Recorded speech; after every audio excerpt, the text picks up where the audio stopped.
Muy buenos días a todos. Estamos, como Daniel decía, aunque él no le había dado tiempo de desearos un año nuevo, que bueno, ya es el segundo domingo de este año. Un año nuevo donde estamos convocados en esta mañana en su nombre para estar delante de su presencia y reconocer lo que realmente es.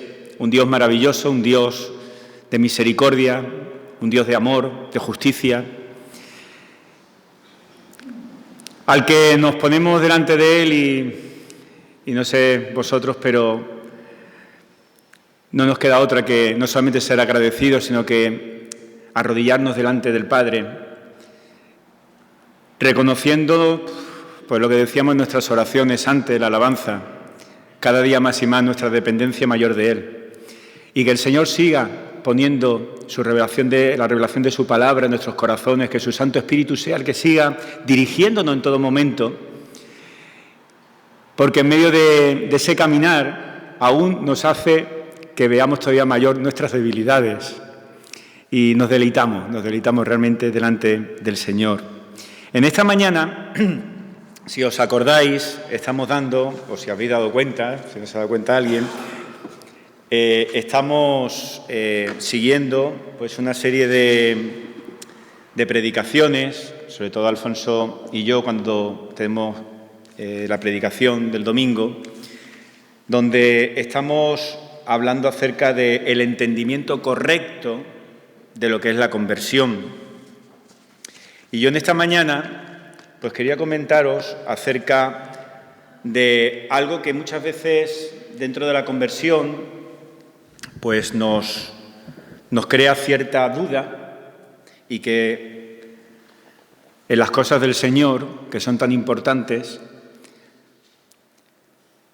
el flaquear, el no hacer las cosas correctas delante del Señor por negligencia nuestra, no porque Él no nos lo esté diciendo con claridad, sino por negligencia nuestra, pues nos acarrea terribles consecuencias.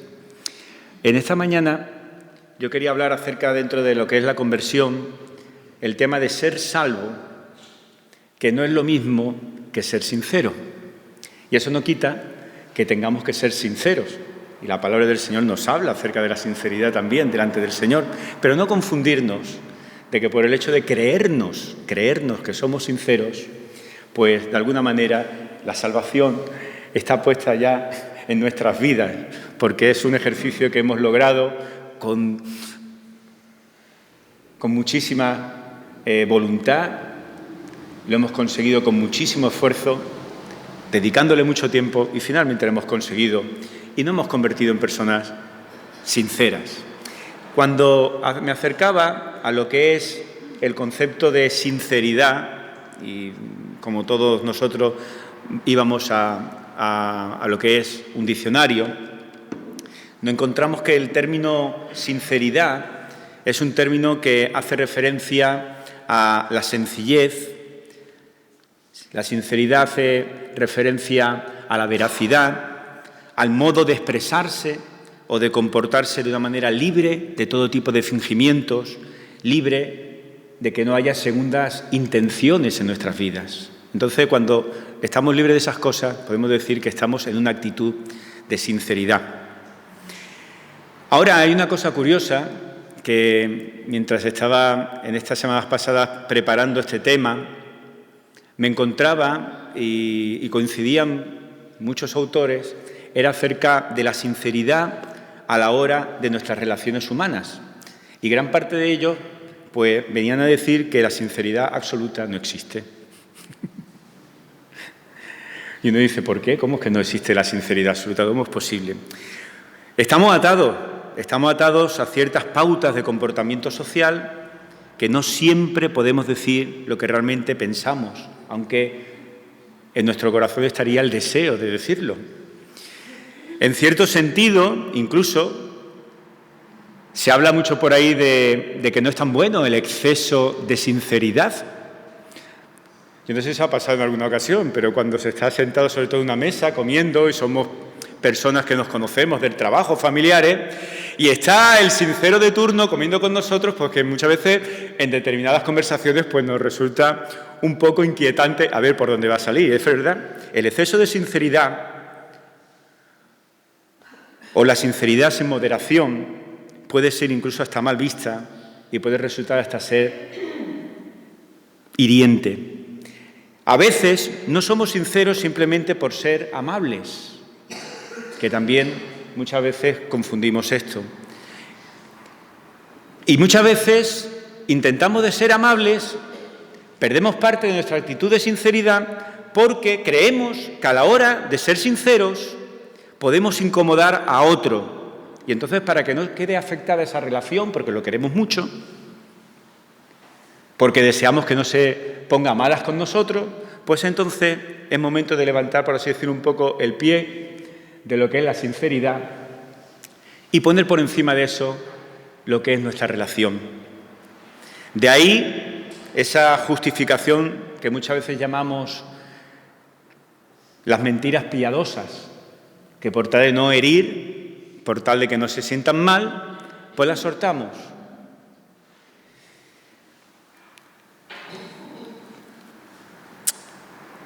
De ahí que se considere que la sinceridad nos dicen de que debe ser manejada incluso hasta con tacto y con cautela. Y la palabra que expresa todo lo contrario a la sinceridad es una palabra también bastante conocida y de la cual también hemos hablado en muchísimas ocasiones, que es el término hipocresía. Y sabemos que el caer en la hipocresía, pues está tremendamente también, la palabra exhorta acerca de un comportamiento hipócrita.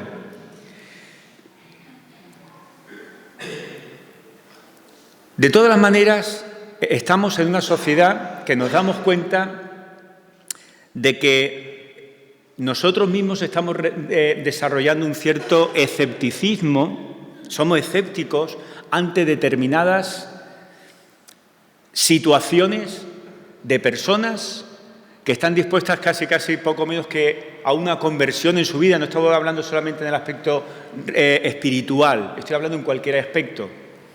Una especie como de conversiones muy extrañas que a uno mismo cuando la está viendo, está escuchándola, le chirrían y dice, esto no puede ser posible.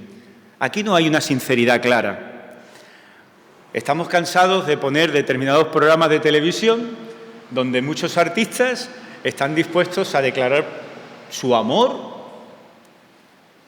un amor incondicional, y uno cuando está viendo nada más verle y conoce un poco a los personajes dice, esto no es normal, aquí no hay mucha sinceridad que se diga entre ellos. Y efectivamente, con el paso del tiempo te das cuenta que casi el negocio, tristemente, está incluso hasta por encima de lo que sería algo tan bonito, tan bueno, como podría ser un matrimonio o una relación correcta delante de Dios. A los que somos un poco futboleros nos dejan muy marcados determinadas cosas.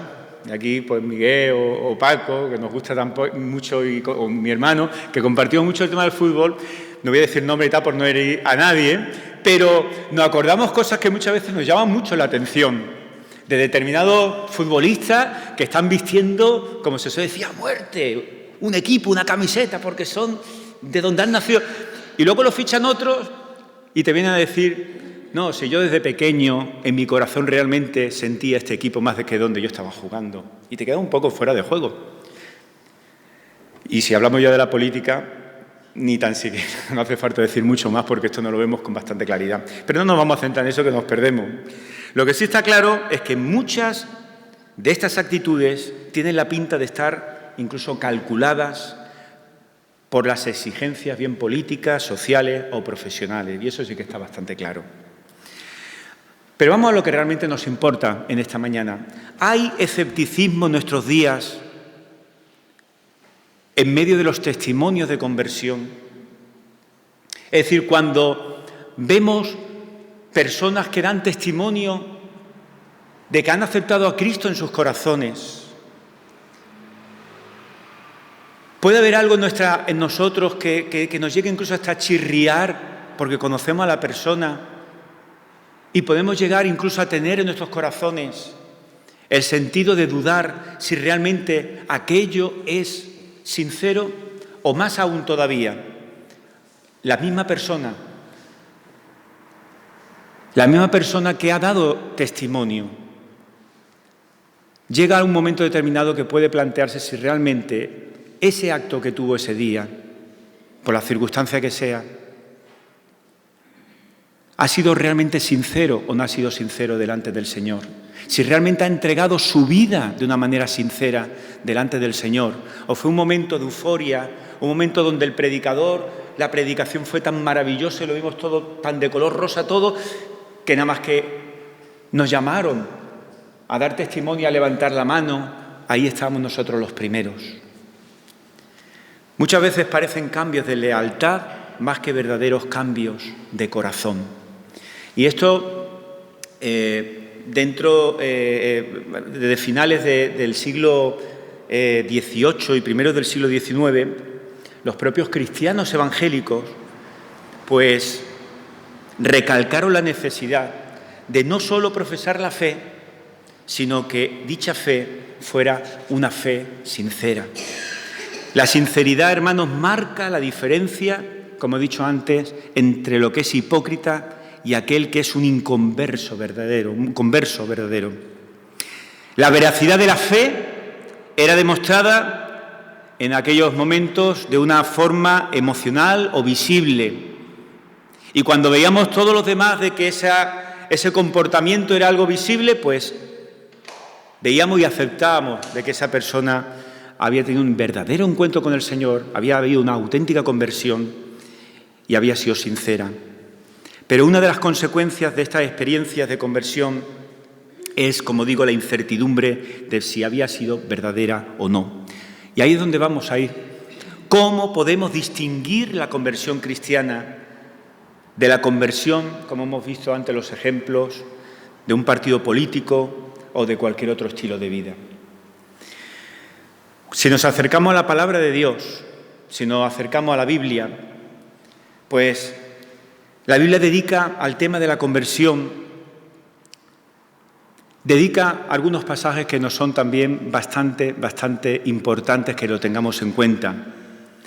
Pasajes que nos vienen a hablar acerca de ver con la sinceridad del creyente si realmente ese momento de haber aceptado a Cristo en su corazón ha sido una actitud sincera o no. Pero cuando nos acercamos a la Biblia vemos algo muy interesante. Y lo primero que observamos es que la primera palabra que usa acerca de la sinceridad, acerca, mejor dicho, de la conversión, no es el término sinceridad, sino que la palabra que usa trata acerca, no de un acto mío, de mi voluntad, sino que habla acerca de un acto de Dios que está interviniendo en tu vida. Un acto de Dios interviniendo en tu vida. Nos convertimos en nuevas criaturas, con nuevas naturalezas, no cuando somos sinceros, sino cuando Dios actúa en cada uno de nosotros. Nos dice la palabra de Dios: sé salvo, no sé sincero, sé salvo. La Iglesia está compuesta por personas que no solamente debemos de ser sinceras. No vaya a tomar a mal de que no tenemos que decir, bueno, no hace falta ser sincero. No, somos sinceros, debemos de ser sinceros. Pero la Iglesia está compuesta por algo más de personas que son simplemente sinceras. Está formado por grupos de personas que han sido salvadas por el Señor.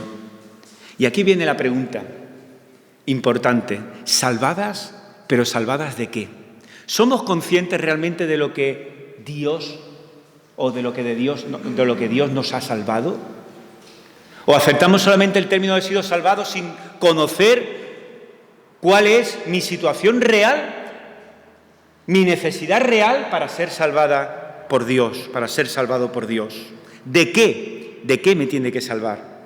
Pues Pablo, por ejemplo, en uno de sus escritos a una de las iglesias, a la iglesia que se encontraba en Éfeso, habla de que necesitamos nacer de nuevo.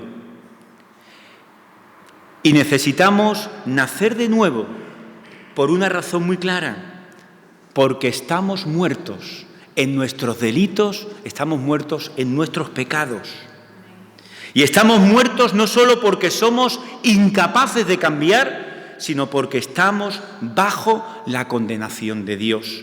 Y aquí esto hay que subrayarlo, porque empezamos a hablar de determinados términos que precisamente cuando tenemos que hablar con ellos con sinceridad, porque amamos a las personas a las cuales vamos a proclamar el Evangelio, parece que esa sinceridad empieza de alguna manera a tambalearse en cada uno de nosotros. ¿Por qué? Porque vaya a ser que sea demasiado sincero y, como he dicho al principio, vaya a hacer daño a la persona.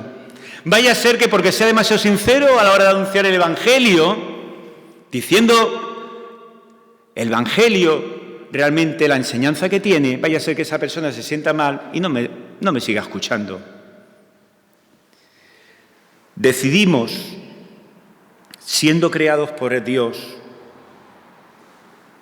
y habiendo sido creados para ser hijos suyos, hemos decidido entregarnos a nuestras propias pasiones. Hemos decidido entregarnos a buscar nuestra propia gloria, no la gloria de Dios. Y nos hemos convertido en algo que no nos gusta escuchar, porque nos duele bastante los oídos y el corazón cuando lo escuchamos, de que nos hemos convertido en esa actitud, en hijos de la ira de Dios. Y Dios es bueno y justo, es bueno y es justo, y por lo tanto pagará la injusticia y el pecado lo que realmente merecen. Y todos hemos pecado. Por lo tanto, todos debemos ser salvados de la ira de Dios. ¿Cómo esto lo trasladamos a la hora de nuestras predicaciones? No solamente cuando hablo de la predicación desde un púlpito, sino cuando estamos llevando el Evangelio a nuestros seres queridos, cuando estamos llevando el Evangelio a nuestros compañeros de trabajo. ¿Cómo predicamos?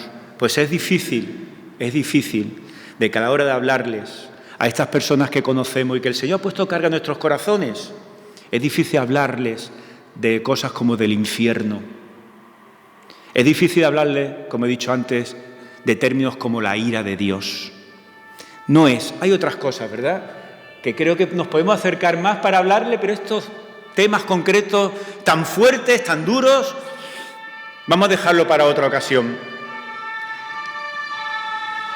Estamos mucho más cómodos hablando de ser rescatados de una vida que efectivamente es así, necesita tener un propósito y un propósito en Cristo, y es correcto.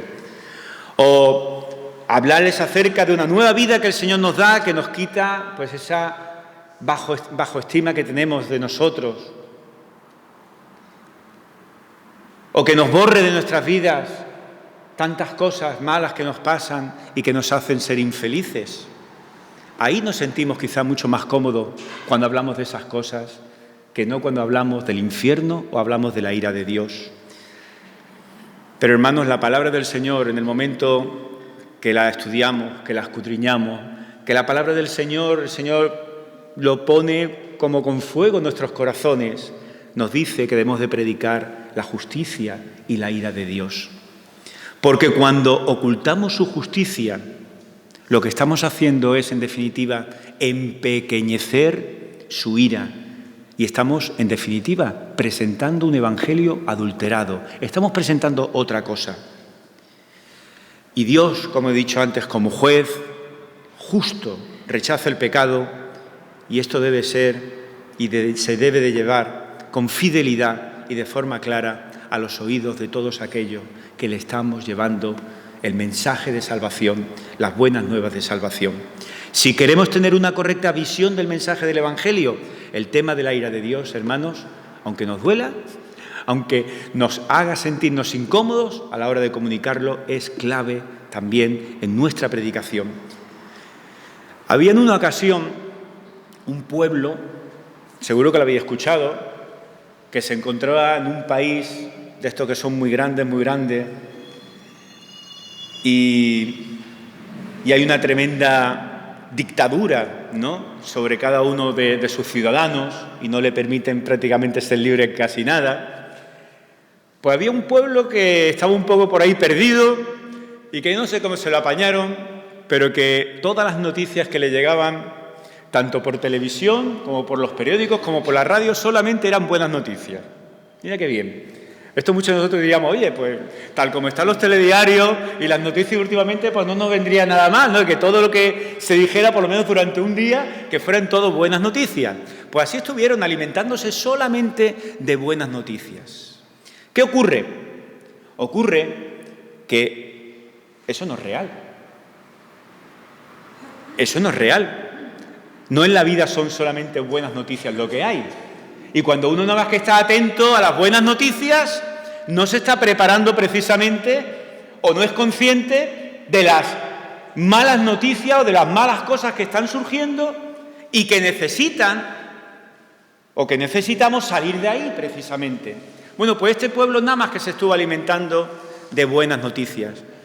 Un día, por la mañana, resulta que llega un ejército de otro país y entra en este pueblo y la gente se pregunta, bueno, ¿y estos qué hacen por aquí, estos militares? Y le pregunta, ¿por qué estáis por aquí? Y le dice el militar, no hemos venido a salvaros.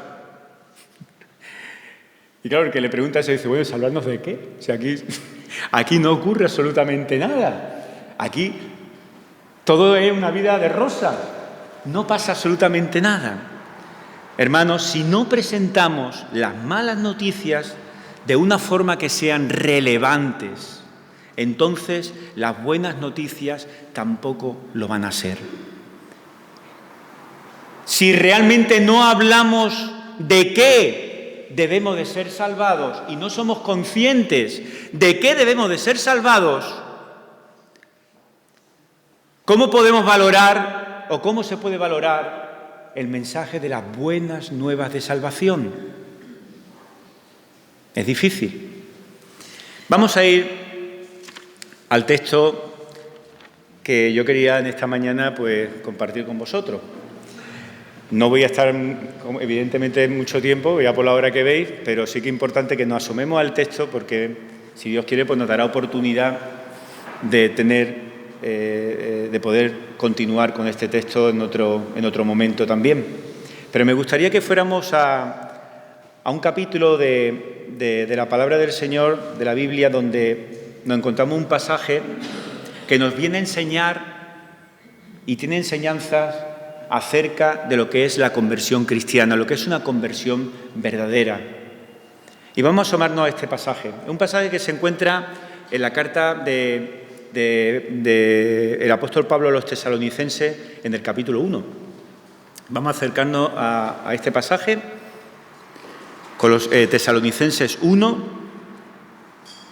Y dice así, vamos a leer desde el principio del versículo 1, dice así: Pablo, Silvano y Timoteo, a la iglesia de los tesalonicenses en Dios Padre y en el Señor Jesucristo, gracia y paz sean a vosotros de Dios, nuestro Padre, y del Señor Jesucristo.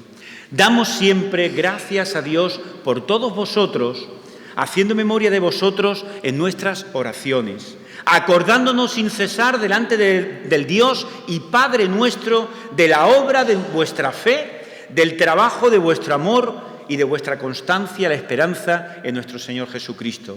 Porque conocemos, hermanos amados de Dios, vuestra elección, pues nuestro Evangelio no llegó a vosotros en palabras solamente, sino también en el poder en el Espíritu Santo y en plena certidumbre, como bien sabéis cuáles fuimos entre vosotros por amor de vosotros. Y vosotros vinisteis a ser imitadores de nosotros y del Señor, recibiendo la palabra en medio de gran tribulación, con gozo del Espíritu Santo. De tal manera que habéis sido ejemplo a todos los de Macedonia, de Acaya, que han creído, porque partiendo de vosotros ha sido divulgada la palabra del Señor, no solo en Macedonia y Acaya, sino que también en todo lugar vuestra fe en Dios se ha extendido, de modo que nosotros no tenemos necesidad de hablar nada. Porque ellos mismos cuentan de nosotros la manera en que nos recibisteis y cómo os convertisteis de los ídolos a Dios para servir al Dios vivo y verdadero y esperar de los cielos a su Hijo, al cual resucitó de los muertos, a Jesús, quien nos libra de la ira venidera.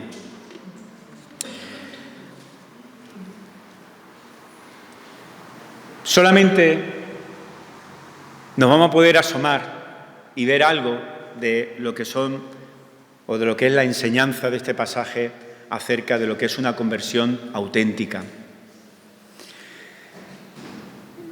Esta carta que está escrita, tenemos ahí los autores de la carta, habla de Pablo, de Silvano, de Timoteo, aunque Pablo luego vemos que en determinados momentos deja claramente de hablar en plural y habla en singular, porque él es de alguna manera el que está pues llevando la responsabilidad, ¿no?, de la redacción y del contenido de la carta y lo que es la enseñanza. Pero hay un detalle que me gustaría también que vierais, que es el del destinatario. ¿A quién va dirigida la carta? Y dice que la carta va dirigida, como hemos dicho, a la iglesia de los tesalonicenses. Y dice que va esta carta dirigida a la iglesia de los tesalonicenses en Dios. Y eso es un detalle interesante. Pero antes, Pablo, junto con Silvano y Timoteo, pues después de estar durante alguna semana o durante algún tiempo que no han podido estar reunidos, pues se vienen y se reúnen, parece ser en Corinto, y ellos, después de estar reunidos, están viendo, han estado por distintas iglesias y es como una mesa de trabajo y empiezan a aportar cada uno lo que han visto y cómo se encuentra, de alguna manera, cuál es la temperatura o el termómetro de cada una de las iglesias que ellos han estado visitando. Y ahora, después de eso, pues se disponen, después de haber escuchado a Timoteo, que es el que había sido enviado para aquí, para la zona de Tesalónica, lo que más o menos hoy es la actual Grecia, pues se dispone a escribir una carta, en este caso a los tesalonicenses, donde exponen su alegría. ¿Su alegría de qué? Su alegría porque, como hemos visto, alaba la perseverancia en medio de la oposición de sus enemigos, por su celo en la causa del Evangelio, por su buen testimonio y por su vida consecuente con la fe que profesan. Pero también al mismo tiempo esta carta expresa determinados detalles que había en la Iglesia que también le traen cierta preocupación. Y en el mismo libro de Tesalonicenses que hemos leído, la primera carta, a la altura del capítulo 2, en el versículo 14, dice: porque vosotros, hermanos, vinisteis a ser imitadores de las iglesias de Dios en Cristo Jesús, que están en Judea, pues habéis padecido de los de vuestra propia nación las mismas cosas que ellos padecieron de los judíos. Es decir, fueron sometidos a la oposición de la sinagoga, a la persecución por parte de los paganos, a las presiones de sus antiguos compañeros y de sus propios familiares. Cuando el creyente tiene carga por compartir aquello que Cristo ha hecho en su corazón y en su vida, no está precisamente metiéndose en un camino, como decimos, de rositas, o un camino bien allanado, no, todo lo contrario. Te estás complicando la vida.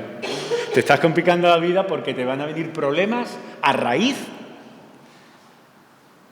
de compartir lo más grande que ha ocurrido en tu vida. Que Dios ha ido en busca tuya, que Cristo ha venido para rescatarte, que Él ha muerto en la cruz, que Él con su sangre derramada ha cubierto tus pecados. Cree en Cristo y serás salvo.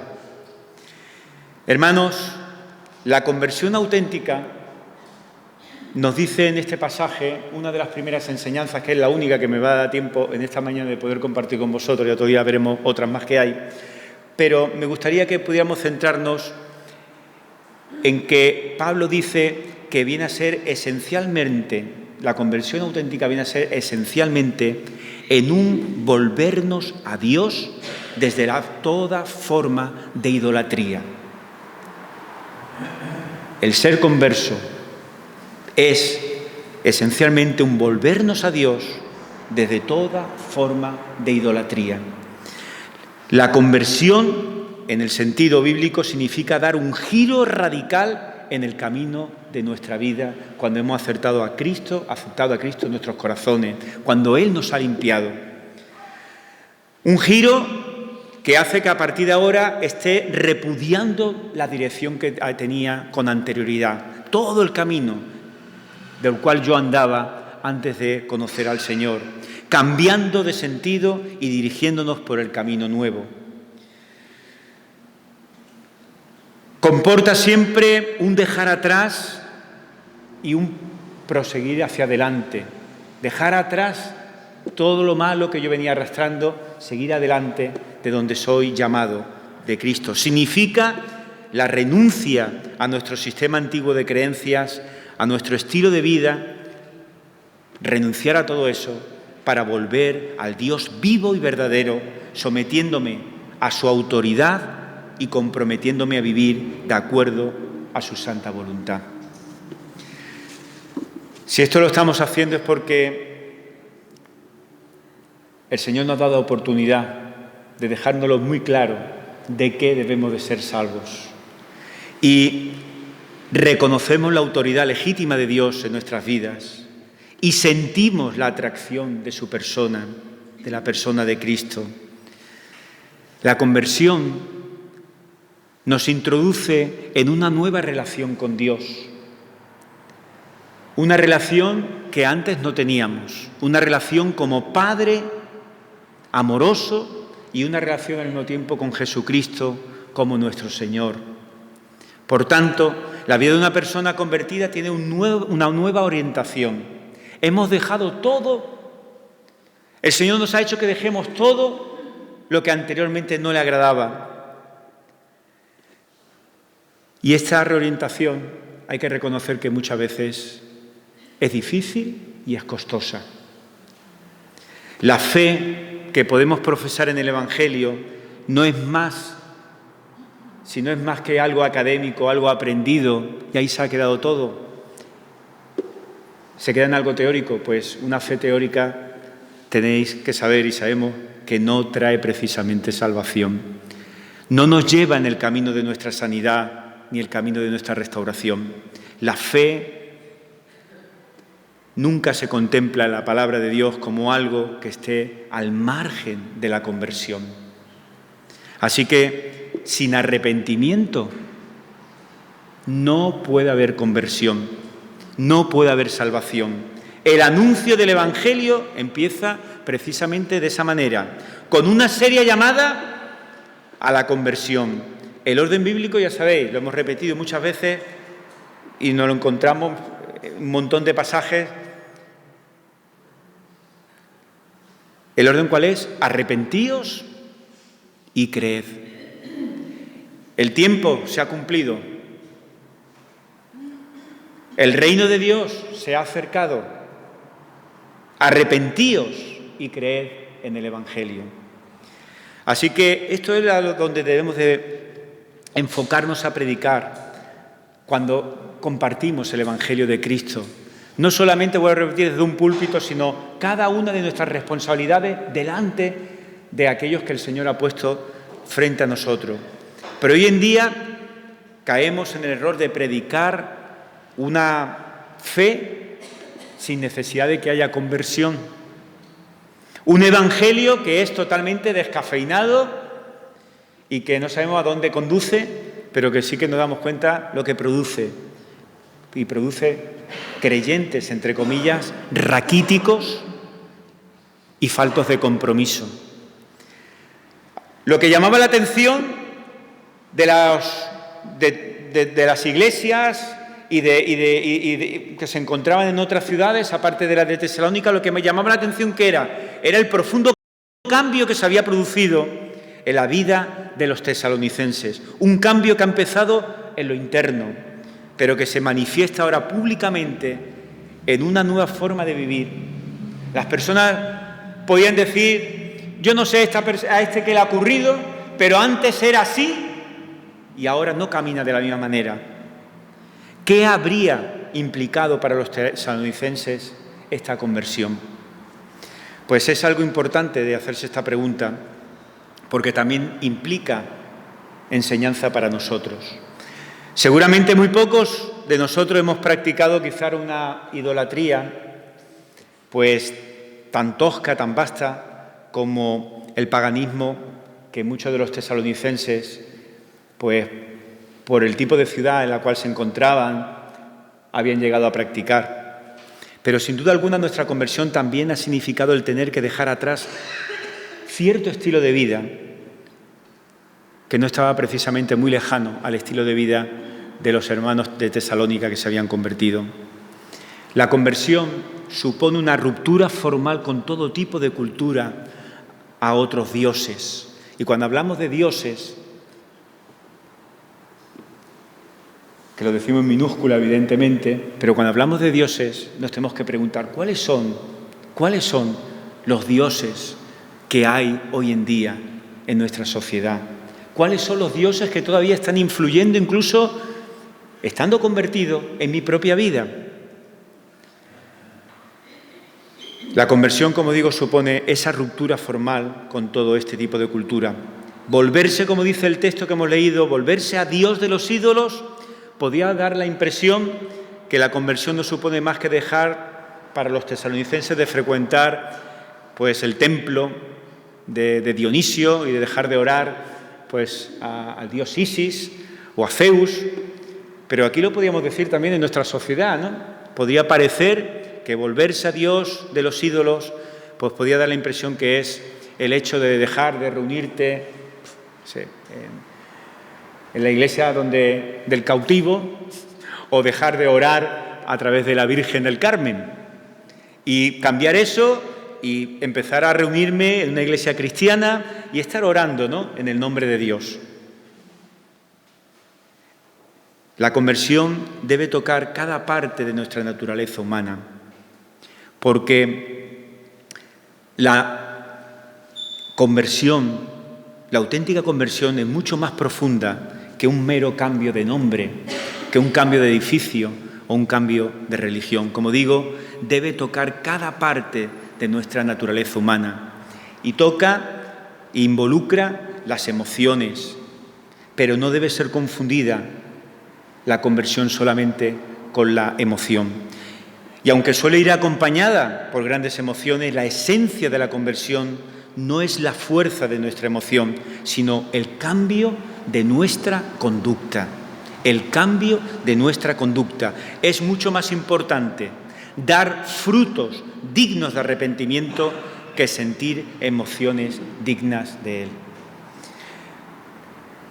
La conversión involucra nuestro intelecto, supone el abandono de una vieja manera de pensar. Ya no podemos pensar en lo que pensábamos antes o de la manera que pensábamos antes de conocer al Señor. La renovación de la mente, la adquisición de la mente de Cristo. El creyente aspira con el tiempo a poder llegar a tal grado de madurez que nuestros pensamientos sean los pensamientos del Señor y no los pensamientos del viejo hombre con el cual caminábamos antes. ¿Y cuándo comienza este proceso de cambio? En el mismo momento de nuestra conversión.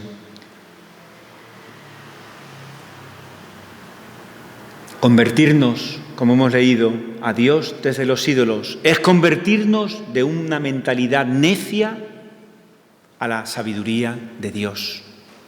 Significa una disconformidad con nuestra sociedad en muchos de sus criterios y esto nos traerá problemas.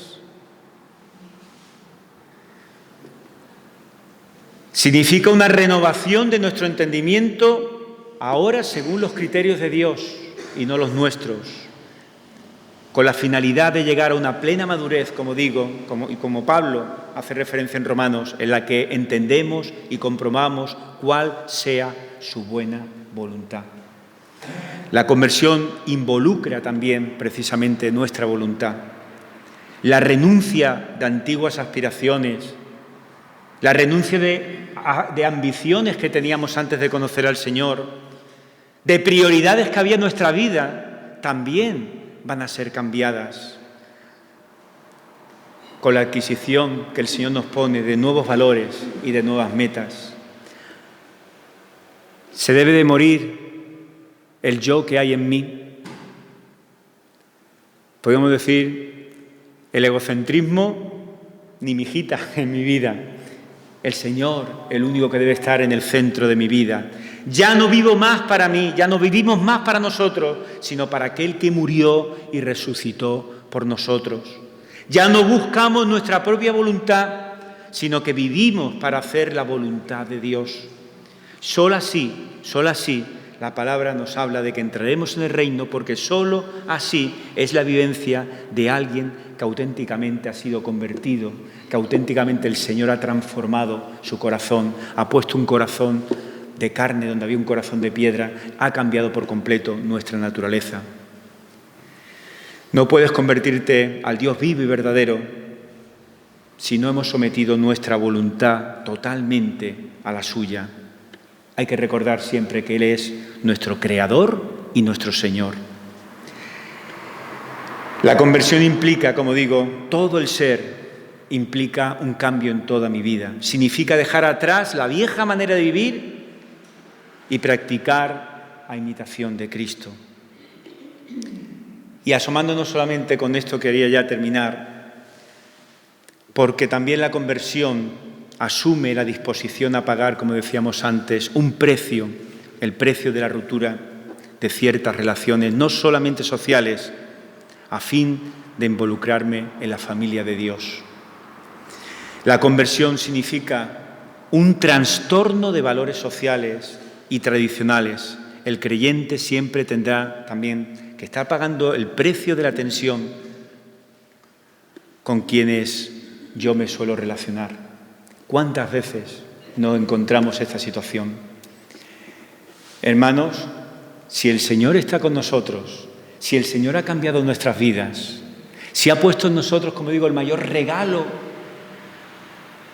que nos ha podido dar, nosotros tenemos el interés único de compartir precisamente ese regalo que Dios nos ha entregado, de compartirlo a los demás, dar a conocer el mensaje de las buenas nuevas de salvación. Arrepentíos y creed, arrepentíos y creed. Ser conscientes de vuestra situación real, ser conscientes de las malas noticias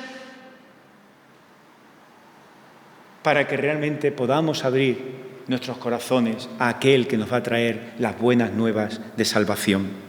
Volveros a Dios, dejar toda forma de idolatría.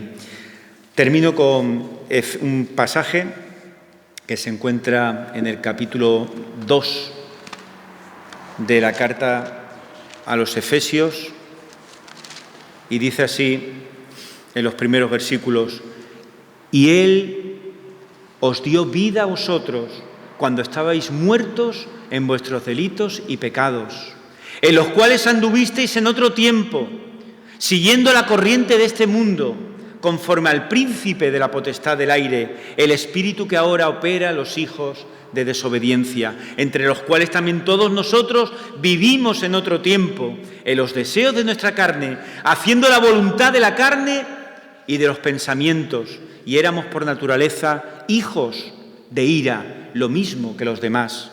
Pero Dios, que es rico en misericordia, por su gran amor con que nos amó, aun estando nosotros muertos en pecados, nos dio vida con Cristo.